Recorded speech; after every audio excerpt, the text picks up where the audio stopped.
The bolt-carrier group of the Cadet Commander's $3,000 custom rifle was dead. It was not just jammed, it was fused. The fine silica dust of the Nevada desert, soft as talcum powder but abrasive as diamond dust, had mixed with the excessive layer of high-grade synthetic lubricant he had applied that morning. It created a gritty, cement-like paste that had frozen the weapon's internal tolerances solid. Around him, the panic was not just rising, it was screaming. The wind was howling at 65 miles an hour, a brown, opaque wall of grit that blinded the squad and choked the air intakes of their support Humvees. They were blind, they were exposed, and in this high-stakes live-fire simulation, they were effectively dead. But amidst the coughing, the cursing, and the frantic, futile racking of charging handles on plastic stocks, there was one sound cutting through the chaos. Rhythmic, steady, lethal, crack, thump, crack, thump. It was the sound of a single rifle firing perfectly in conditions that had paralyzed an entire platoon of modern infantry. The shots were coming from the old man they had laughed at in the parking lot 2 hours ago.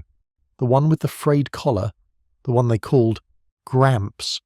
What Cadet Commander Braden did not know as he stared at his expensive paperweight was that his career was about to change course violently, and the man he dismissed as a relic was about to teach him the difference between buying survival and earning it.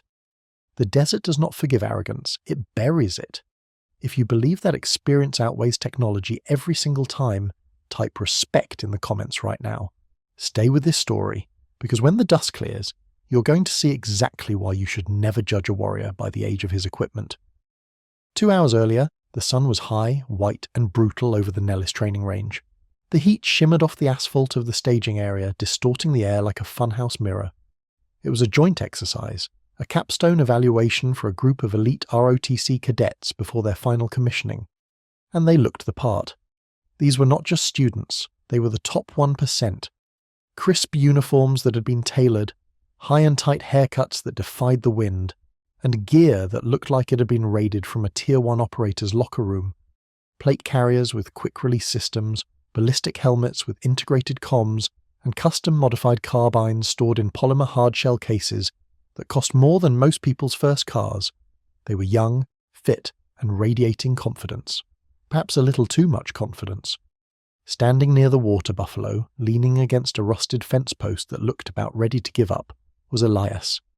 He did not look like part of the exercise. Frankly, he looked like a spectator who had wandered in from a nearby cattle ranch to watch the show. Elias was 68 years old. He wore faded fatigues that had lost their camouflage pattern a decade ago, turning a vague, washed-out olive. A soft cap was pulled low over eyes that were permanently squinted against the sun, eyes that were surrounded by a roadmap of deep wrinkles. His boots were scuffed leather, not the high-speed tactical nylon the cadets wore. He was there as a civilian observer, a requirement for this specific community outreach maneuver. Most of the cadets ignored him. They looked right through him. But Cadet Commander Braden did not just ignore him. He found him amusing. Braden was 22, top of his class, and the kind of leader who loved the sound of his own orders. He walked over to where Elias was prepping his own weapon on the tailgate of a beat-up Ford pickup. Elias's rifle was an older model, iron sights, stock triggers, stripped of rails, lasers and flashlights. Elias was not using a hard case. He was not using a lockbox. He was wrapping the receiver of his rifle in an oily, distinctively patterned piece of cloth. It looked like a rag you would use to check the oil in a tractor. He wrapped it tight around the bolt and the magazine well, tying it off with a practiced, complex knot. Braden watched him, a smirk playing on his lips as he adjusted his tactical gloves. "Expecting a spill, Pop?" Braden asked. He tapped the side of his own rifle case. Polymer shell, hermetically sealed, pressure valve, dustproof, waterproof, shockproof. You might want to catch up with the 21st century, or are you still fighting in the trenches? Elias did not look up. His hands moved with a slow, deliberate economy. No wasted motion. He finished the knot and patted the cloth. "Sand gets in everything, son," Elias said softly. His voice sounded like gravel crunching under tires, even the fancy plastic, especially the fancy plastic. Braden laughed, a sharp, dismissive sound that carried over the wind. He looked back at his squad, making sure they were watching him dress down the old-timer. "Right. Well, try not to slow us down. This is a live-fire movement to contact. High intensity. If that museum piece jams, just stay in the truck. We do not want to have to call a ceasefire to unjam your relic." Elias placed the wrapped rifle gently in the bed of the truck. He did not explain that the cloth was a piece of a shelter half from a bunker in the Gulf War. He did not explain that the oil was a specific mixture of synthetic motor oil and transmission fluid he had learned to brew when supply lines were cut for 3 weeks in 2004. He just watched the horizon. "I will keep that in mind," Elias said. Braden walked away, shaking his head. "Civilian observers," he muttered to his exo liability. But if Braden had looked closely, really closely, he might have noticed something. He might have noticed that Elias did not stand like a civilian. He stood with his weight perfectly distributed, his hands loose but ready. He might have noticed the small, faded tattoo on the inside of Elias's forearm, a dagger, wings, a skull. But Braden did not look. He saw a dirty jacket and a rag, and he stopped looking. The exercise began with aggressive energy. The cadets moved well. They bounded from cover to cover, communicating effectively, their radio chatter crisp and professional. They were hitting their steel targets with precision.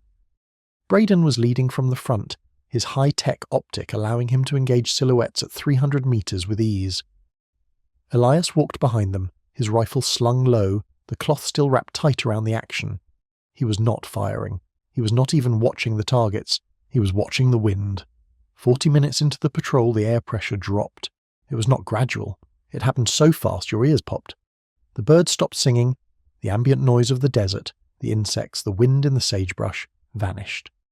Elias stopped. He tapped the shoulder of the nearest safety officer. "Cover," he said. One word. Flat. The officer checked his clipboard.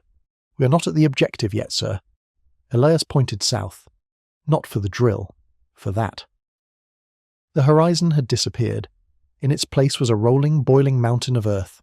A haboob, a massive dust storm whipped up by a collapsing thunderstorm miles away, moving at highway speeds. It was a wall of brown reaching 5,000 feet into the sky. It hit them before the order to halt could even be shouted. The world went brown. Visibility dropped to 5 feet instantly. The sand was not just blowing, it was being driven.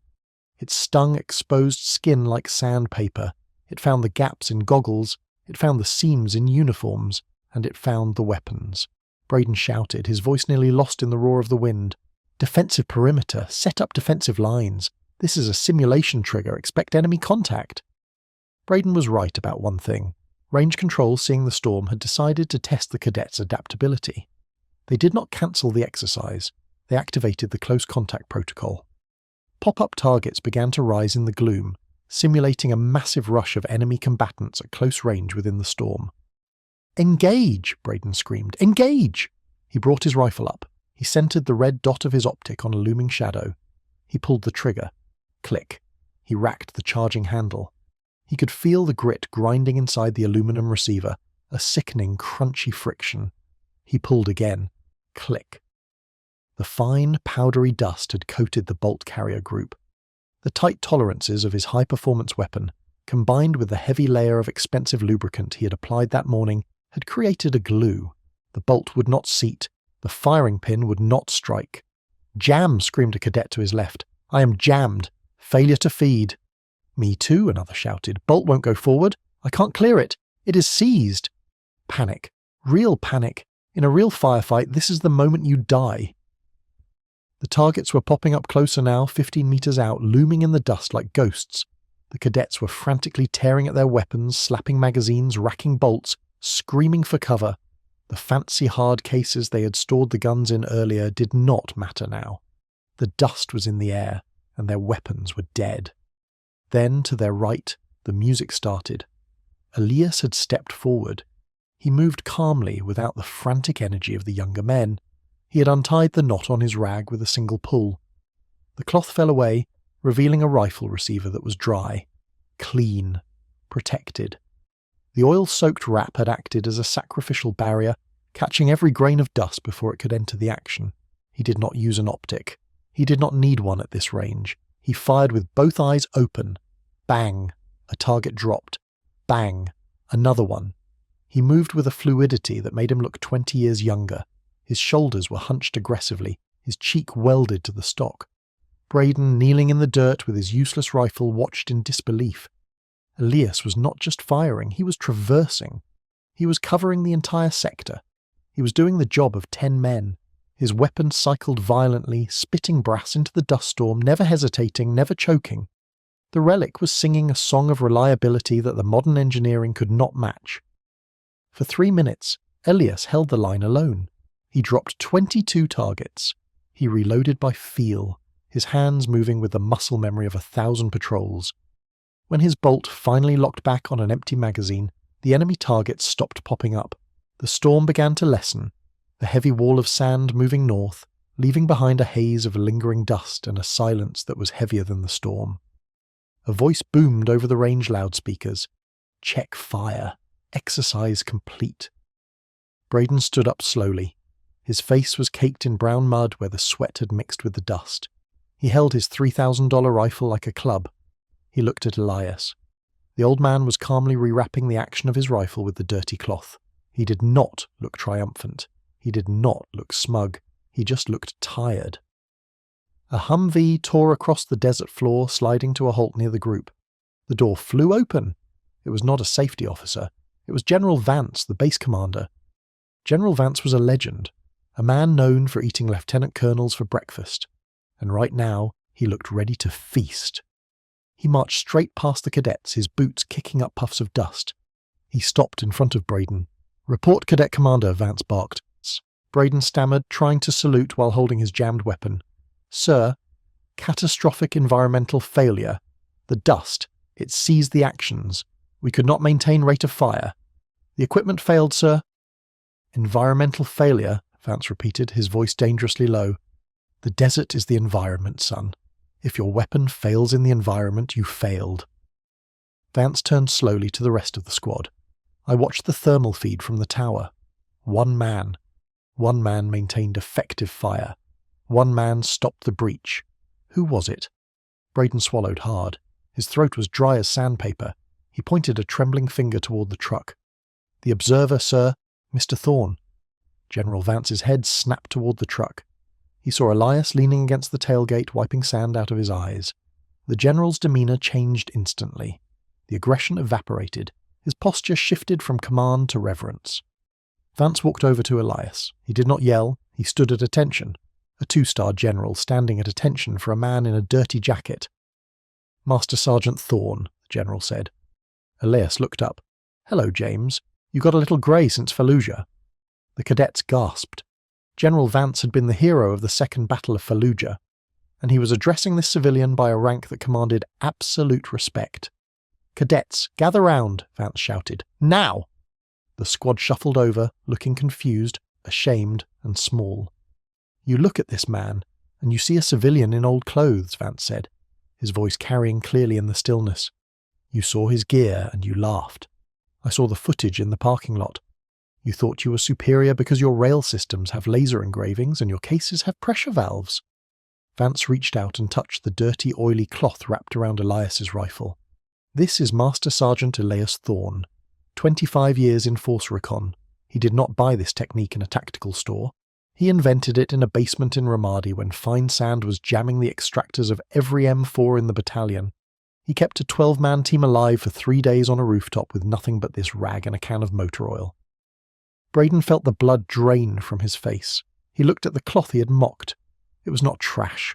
It was a tool born of desperation and genius. "While you were relying on technology to save you," Vance continued, "this man relied on discipline. He knew the storm was coming before the radar did. He prepped his gear for the worst-case scenario while you were polishing your optics, and when the worst case hit, his weapon fired. Yours did not." The general turned to Braden. "You told him to stay in the truck so he would not slow you down.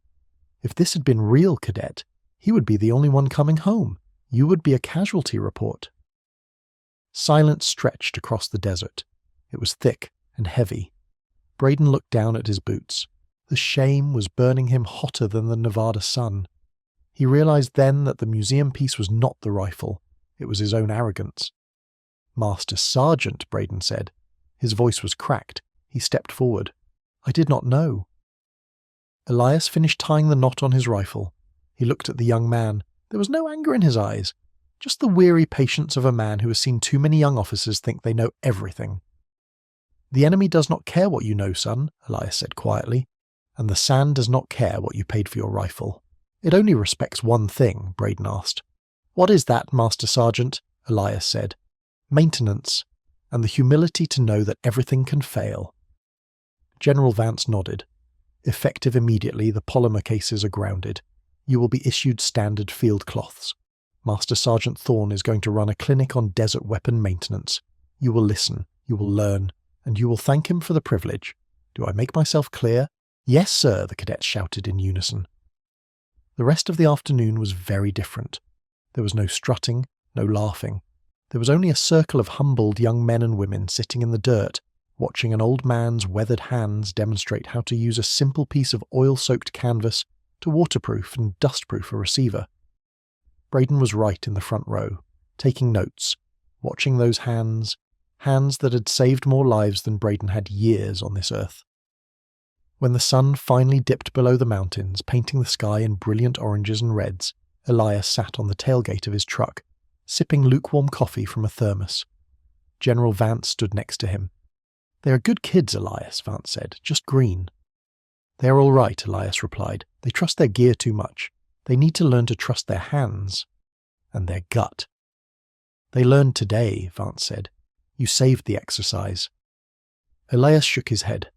Didn't save anything, James, just kept the rust off. Both kinds. As you watch this, ask yourself, where in your life are you relying on the fancy case instead of the hard work? We live in a world that sells us shortcuts. We buy the best software, the best gym equipment, the best tools, thinking that possession equals competence. But when the storm hits, when the crisis comes, the shortcuts fail. The only thing that works is the fundamentals, the primitive truths, hard work, preparation, humility. Elias Thorne did not need the newest gadget because he had something better. He had the wisdom to know what actually works when the chips are down. If this story reminded you that respect must be earned, not bought, hit that like button. It helps us share these stories with more people who need to hear them. And if you want to hear about the time a quiet janitor walked into a corporate boardroom and solved $1 million engineering problem with a pencil, make sure you are subscribed. You do not want to miss that one.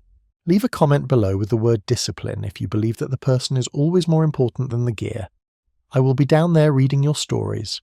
Until next time, keep your powder dry and watch your six.